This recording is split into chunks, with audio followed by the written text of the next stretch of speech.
Hello there everybody and welcome back to Movie Squirm. Today I'm going to be doing my top 5 worst and top 5 best horror movies of 2025 so far. We are approaching July now, so I think that qualifies as halfway across the year at least.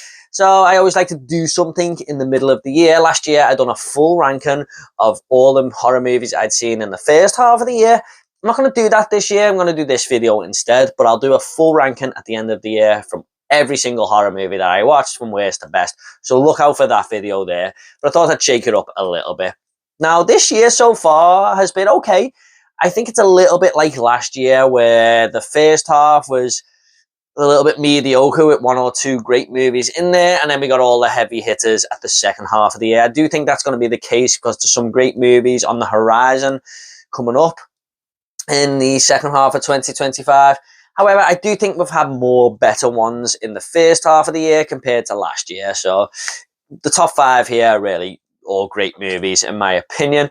So don't forget to leave your lists down below, guys, of what your best and worst horror movies of the year so far are. And let's just get into it now. Now I'm going to start with my 5th from bottom worst horror movie all the way to the worst. And then I'll do my top 5 best. So let's get into it. The 5th from bottom worst horror movie of the year so far. Coming in 5th place is going to be Shadow of God. Now, I didn't absolutely hate this movie. It's just quite unfortunate that it ended up this far down the list. It might not be in the top 5 worst horror movies of the year come the end of the year, but the 4 below this I really didn't like. However, this one started off pretty well, I thought. A really cool concept, taking on the demonic possession subgenre. And this sees this guy who is doing an exorcism at the start of the movie with this other priest. And that priest gets killed in the exorcism. And he is like the survivor of the two. And he learns later that night that a lot of exorcisms went on around the world where priests were being killed. And there's like a demonic uprising coming. Now, I don't think you can get much more cool than that for an exorcism subgenre. It shakes it up a little bit there. But not only that, this guy goes home and starts seeing his dead father on the street and everything, and he can't get his head around why his father is back. Now, I can't say too much more than that story-wise because it goes down a very dark route. However, the first act, what I just told you, was definitely the best part of this movie. I mean, it starts to fall off a cliff a little bit during the second act, and in the third act, I was just like, not really caring too much about the outcome. There was some shoddy CGI effects thrown in there, and the characters just became a little bit dull and boring, to be honest. However, the main guy in this movie, the main priest, put a solid job in. You could tell he was definitely putting everything into this role, and I would like to see him in more movies going forward. I thought he put a great job in here. Along with the first act, the best thing about this movie, to be honest. But it's just such a shame that it didn't go in a great direction and where I thought it was going, because it just became a little bit bland and dull, unfortunately. But that first act was really promising. But overall, it wasn't bad. It's a watchable movie. I just kind of stopped caring when it got to that third act. So that is Shadow of God. Next up, we do have Control Freak. Now, this is one that just hit Hulu or Disney Plus, whatever you want to call it, out of nowhere. And I really like the look of this poster, this like insect going into this woman's eyeball there. And this is all about this influencer who's got so many subscribers or whatever you want to call it, and she is starting to lose control of herself. So she basically does these talks on how to live a better life, you know, make better decisions and everything. But I like the way the movie switches that up, where she can't control her own life because this parasitic demon is starting to get inside her head and start to take over her. Now, that's a cool concept, but I gotta say, this woman who is this influencer wasn't really, you know, selling me that personality, because she was so dull and boring. I don't know how she had all these people following her and stuff, because there was just nothing to her character whatsoever. The boyfriend she had was really lame, I thought. And her father was just a very unlikable character. And it really does centre around them 3 characters. So there's no one to really root for here. The whole movie starts to become about metaphors and everything. It's, you know, is the parasitic demon really there or not? It's all just a social commentary on, you know, really, what is, you know, can you control yourself if you're telling other people how to do and stuff like that? And all these metaphors thrown in, I just didn't care for them. They're not really my type of horror movies when it's all metaphorical. Yeah, I just didn't really care for it, to be honest. It was a really dull movie, and I'm going to say that about a lot of these bottom five, but I have no desire to go and rewatch this. I don't think it was as clever as I thought it was, and overall, just a very forgettable experience. So that is Control Freak. Next up is Shiver Me Timbers. Now, I've actually had 3 Popeye movies this year. Can you believe that? Because obviously Popeye the character went into the public domain, and this is becoming a big thing in horror now, isn't it?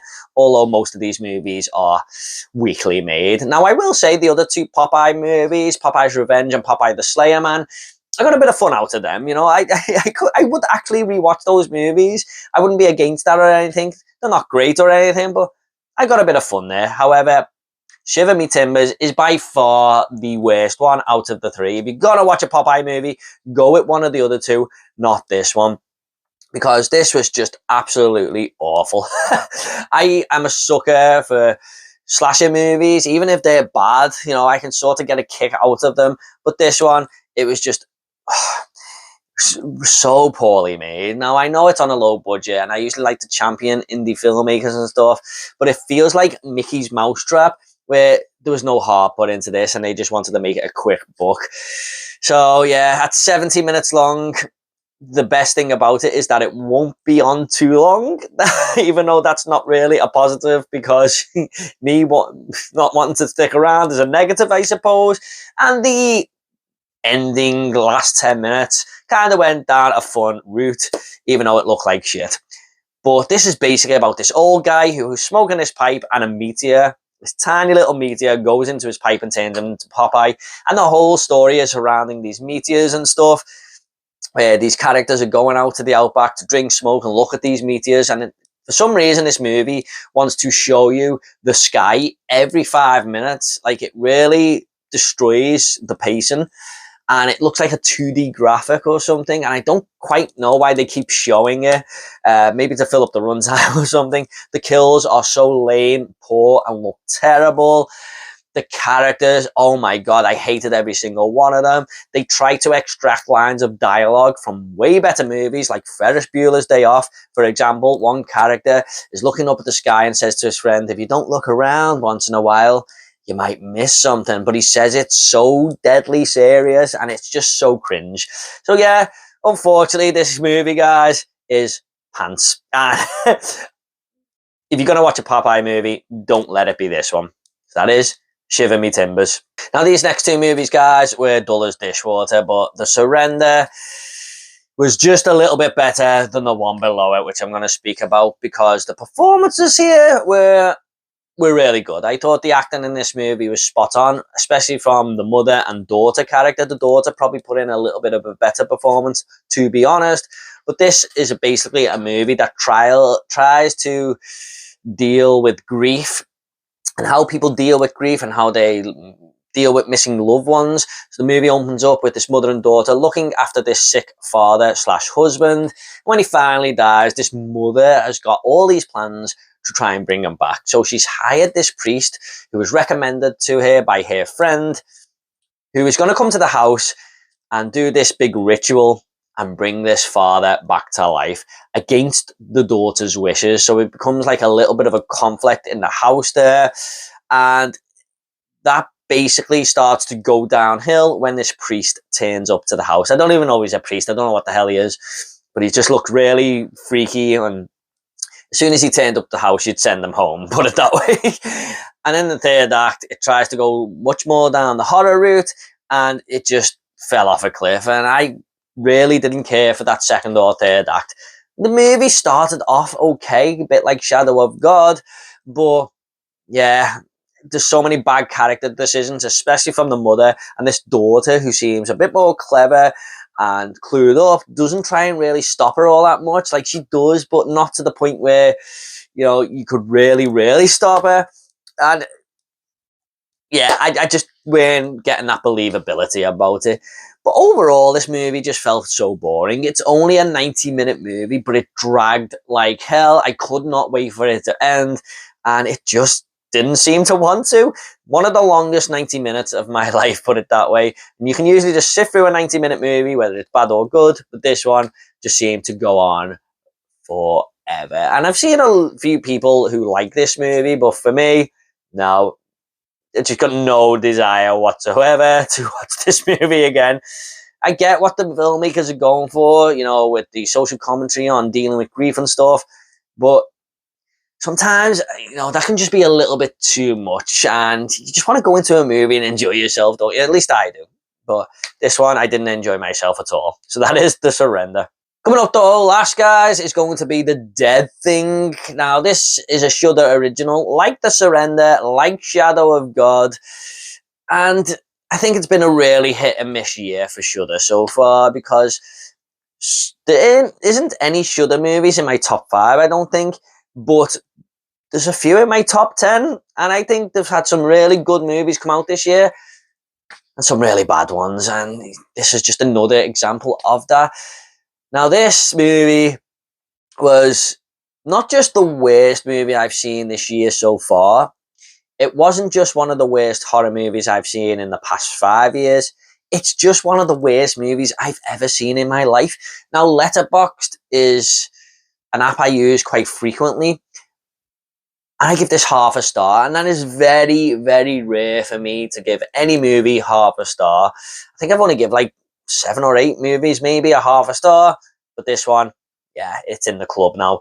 This is basically about this woman, and she's a good actress, by the way. Her name's Blue something, who she's on the dating scene, and she's just swiping left and right all the time. She goes on a few dates, and then she gets this guy who sort of, after the date, ghosts her a little bit, and she doesn't take too kindly to that, because I think she's been ghosting everyone else a little bit, or ignoring everyone else's messages who wanted to go on another date with her. But when it happens to her, she doesn't quite like that and take kindly to it. And she tries to follow this guy and work out who he is and stuff. And the movie starts to go down a little bit of a dark path regarding this guy. Now, I can't say too much more than that, because obviously I'll be revealing the whole movie. But yeah, it was just, again, that word, dull. Dull, depressing. I just hated every single minute of this. Like, the main character, she's a good actress, but for most of the time, she's just like this on her phone. And you know how annoying it is when your partner is maybe just on their phone, you're trying to get their attention. I felt like I was watching that character for at least a third of this movie, like the runtime. And I just didn't really like her character either. Like, she's the main protagonist, but you sort of see her there getting a taste of her own medicine a little bit there with this guy who's ghosting and stuff. And yeah, I found it so uninteresting where it was going, and the movie is kind of trying to do this art housey type feel to it with the color palette and the way it's directed, and it was just so badly done. Again, I'm really sorry to the filmmakers of this movie, but whatever you were going for, it did not work for me, unfortunately. The best thing I can say is the cool ass poster that we got. That's the best thing about this movie. I don't have any redeeming factors at all, apart from the main actress being an okay actress, even though her character was so dull and unlikable. So yeah, The Dead Thing, unfortunately, for that film, comes in last on my list as the worst movie of the worst horror movie. In fact, no, the worst movie of 2025 so far. Getting into the good stuff now, guys. The top 5 horror movies of the year so far. And in 5th, we do have Heart Eyes. Now, I do love a good holiday slasher film, and I can see a lot of people maybe not liking this, especially because when it came on VOD or Blu-ray, I've seen a lot of people online going, what is this shit? This is awful. But I really enjoyed it. And a lot of my cinema did as well, because I heard a lot of people, including myself, laughing along with this movie. This is definitely a horror comedy, so bear that in mind, guys. But this sees this Heart Eyes killer who goes around different cities every Valentine's Day and stalks couples and kills them.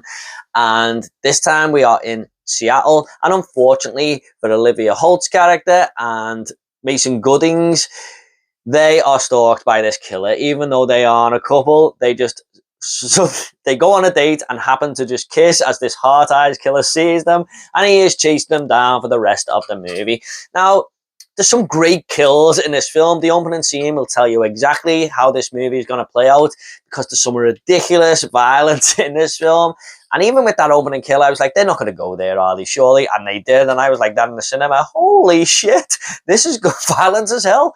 And the Heart Eyes kill and everything looks awesome. It's a really good slasher villain, in my opinion, with cool slasher kills. But this is more of a romantic comedy film with the horror sort of lurks in the background there. And it goes heavy on that romantic comedy. Like one of them films you'd see years ago that your sister used to get on DVD or whatever, and it leans into that very much. But when the horror hits, it kind of comes from nowhere, and then you remember that it's kind of a slasher movie because you're so into these characters and what's going on and the dialogue they're having and everything, and then a kill will just come out of nowhere and it kind of shock you a little bit. I really like that about the movie, and the comedy really worked. I kind of wish they didn't throw the comedy in when the kills were happening because it felt over comedic, but it was still a really fun movie to go along with. The final reveal for me was a little bit lame, I thought. But overall, I thought this Heart Eyes killer was awesome. You know, the whole look of him, the way he walks around, the way he kills, and two really good protagonists to get behind. And I really enjoyed Olivia Holt in this movie. She was probably one of my favourite main protagonists in any horror movie this year. She was, you know, so adorable, and you know, you want to get behind her. And she's going through a little bit of a rough patch as well, so you kind of root for it as a character. So you just get invested there. But overall, a really fun movie, and I would really like to watch this again. So maybe, you know, around next Valentine's Day. My wife didn't see this one with me, so I might show her it then. Nothing, no qualms about revisiting this one. So it's a really fun movie. So that is Heart Eyes. In fourth place, we do have another really fun movie, and that is Companion, starring Jack Quaid and Sophie Thatcher, who are really becoming two of my favourite actors these days. I really love Jack Quaid and Novocaine and stuff, Sophie Thatcher and Heretic, you know. But this is a movie, I might get into mini spoilers here, guys, but it's in the trailers, it's on the damn poster. This is basically about Jack Quaid and his girlfriend, Sophie Thatcher, who she is basically a robot. She is an android, and we don't quite figure that out until the end of the first act, really. But this has really got some fun social commentary that isn't quite in your face, but it's there, about controlling relationships and everything, and, you know, dominant people in the relationship and stuff like that. But they go to this house and meet up with their friends, and basically carnage ensues a little bit later on into the film for reasons that I won't really get into because I don't want to give too much away. But the movie has so many twists and turns along the way that just make it such a fun ride, and you don't really know where it's going here and there. But two great main characters here in Jack Quaid and Sophie Thatcher. You know, you're just having a lot of fun with them. They've got so much commanding screen presence. Sophie Thatcher especially has just got all these cool, unique looks about her. And Jack Quaid is just awesome, isn't he? But I really liked all the other side characters in this movie as well. They were all fun to be around. Some funny dialogue, some really good comedic moments, and some really cool violence as well. It's just, like Heart Eyes, a really fun film. I just think this one is a little bit more clever than Heart Eyes, put it that way, just because of the unbeknownst that you're getting into. It does slow down a little bit in the middle there, but definitely picks up again on the third act into, yeah, a great third act, put it that way. So yeah, Companion, it was my number one for quite a while there. Even when we got into kind of March and April, it was still my number one, I believe. But yeah, it's kind of moved along there. But I think this still might be in my top 10 at the end of the year. So that is Companion. Coming in third place is going to be Sinners. Now, this might be first on a lot of people's lists, and I can't blame them. There's a lot to like here. I just didn't think it was the 5-star movie that I thought I was going to see. And that may be down to me with the, you know, leveling out my expectations, but I still really, really, really liked this film. This is Michael B. Jordan playing these two twins.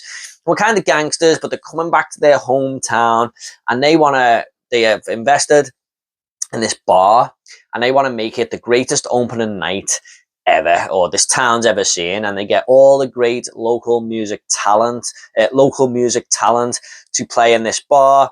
and they're just gonna have this grand opening. And they invite everyone, you know, they just say this is the place to be, the whole town's gonna come along. And again, I might be getting into mini spoilers here, guys, but it is in the trailers and stuff, so you don't want to hear me talk about Sinners, just jump to the next bit. But a gang of vampires turn up, and it goes very Dusk Till Dawn-esque. And that was another problem with it. It felt a little bit too similar to Dusk Till Dawn, which isn't a bad thing, but I had a problem with everyone calling this the most original film in years. I don't think it's quite that. But it was still really fun, especially the second half of the movie when we get into the whole vampire shit. But the first half of the movie's got a lot to say. There's a lot of real cool world building there, character building. And that's the thing about this movie. Even the 8th or 9th build character in this film is fun. There's personality to every single person in this film. I enjoyed the whole roster of casts here.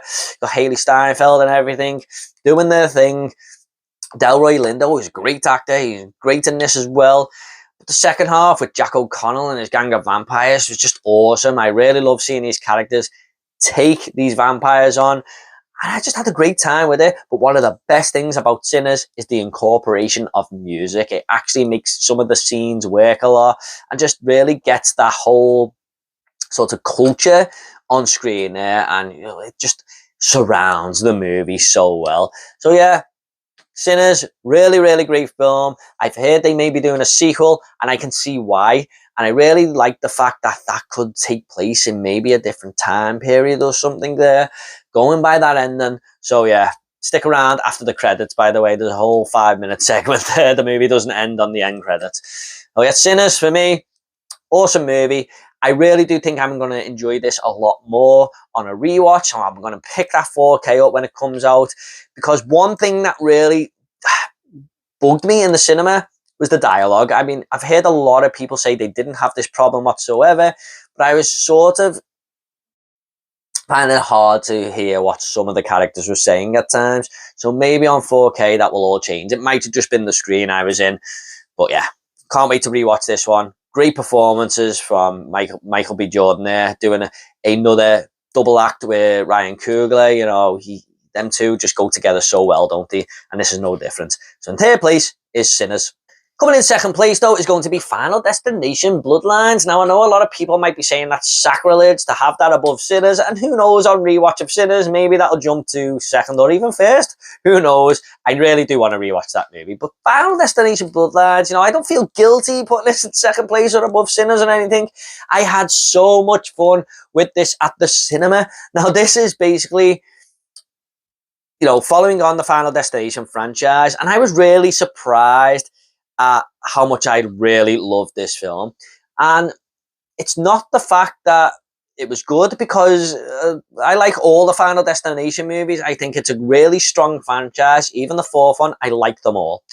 But I was surprised at the direction it went in, because this one does something a little bit different than the other five. The other five followed the very same formula, but it's a formula that works.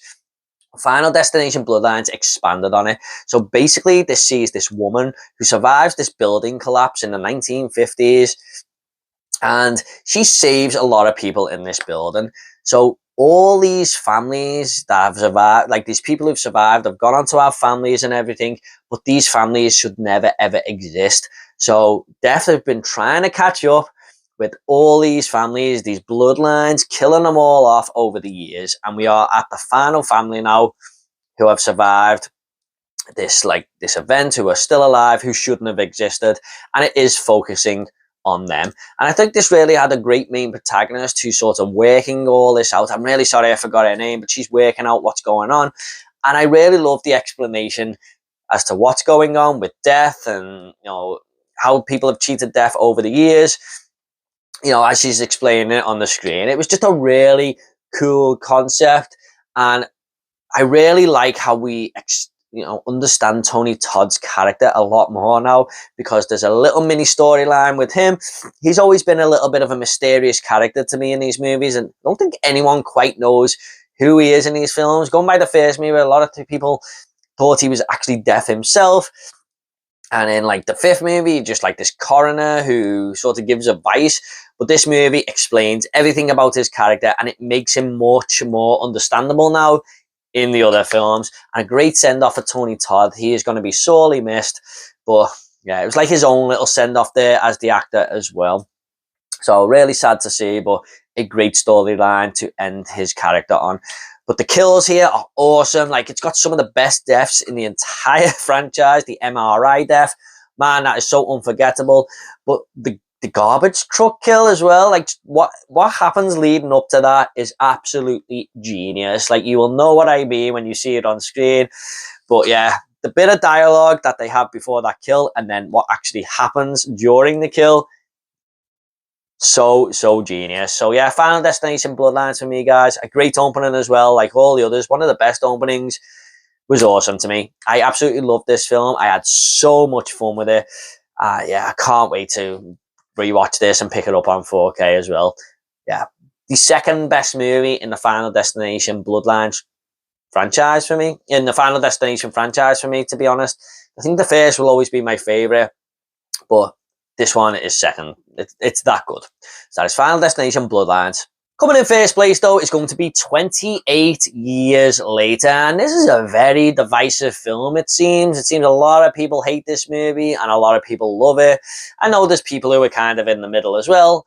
But when you look online, it sometimes has to be the best thing ever or the worst thing ever now, doesn't it? But I absolutely loved this movie. And I went with my wife, my sister, and my brother-in-law, and we all loved it. You know, we had a bit of discourse after it, and when we were talking about this movie, just little things were popping in here and there, and I just think this movie has got so much going for it, so many little subplots, so many little bits of lore that this world Danny Boyle has created, and I think on rewatch I'm going to pick this up a lot more. But yeah, this is basically 28 years after the original movie, and the world has moved on. So basically, Great Britain is quarantined, and we've got this little bit of, you know, land that all these people live on, and then there's this path into the mainland, and the mainland is basically inhabited by the infected, and we see this character, this young boy, going on a journey into that mainland to get help for his sick mother, because he's heard that there's a doctor in this mainland, and she really wants to seek help for his sick mother. And it's basically just that journey. It's quite a simple story, really, but what I love, like I said, was the world. Like, so many of these different locations that we're finding, you can tell there's a lot of little cults going on in there. The doctor just living out on his own. I just feel like this world has this rich 28-year history that there's going to be so much to explore in the next two movies as well. Alfie Williams in this film, the young boy, absolutely stole the show here. I mean, I say stole the show, he's the main protagonist, but when you're in a cast with Jodie Comer, Ralph Fiennes, Aaron Taylor-Johnson, and standing above that, and it's only the second movie you've ever been in, that is just astonishing to me. This kid has got such a bright future ahead of him, but every one of the cast members put a great performance in here. Ralph Fiennes bringing that personality. Jodie Comer, never seen her in anything bad at all, and this is another phenomenal performance. And Aaron Taylor-Johnson, who's been getting a little bit of shit lately, you know, especially for his role in Nosferatu and stuff. I thought he was okay in that. He's great here as well. The infected are awesome. There's like different types of infected in this movie now that have evolved over the years. It's really tense scenes. One involving a chase down this path, and another one in a train where this infected is sort of chasing these characters. I just absolutely loved it. Now, a lot of people hate the ending of this film. I thought it was quite funny, actually, and I'm really interested to see where that's going to go in the next film. Yeah, I absolutely love this. Can't wait to see it again. Was amazing on the big screen.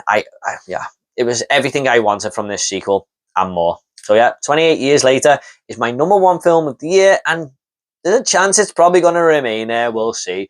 Some great movies coming out, but for now, 28 years later is my #1 horror film of 2025. Okay, guys, I hope you all enjoyed this video. What are your favorite movies of 2025 so far? I'll leave my 2025 review playlist down below if you want to check out any of these movies that I've reviewed on this channel. I've reviewed quite a few of them. And also, I'll leave my top 10s down below as well if you want to see any more lists or whatever. So thanks so much, guys. Please give this video a like and subscribe to this channel if horror is your sort of thing. And leave your favorites down below as well. You all take care, and I'll see you all in the next video.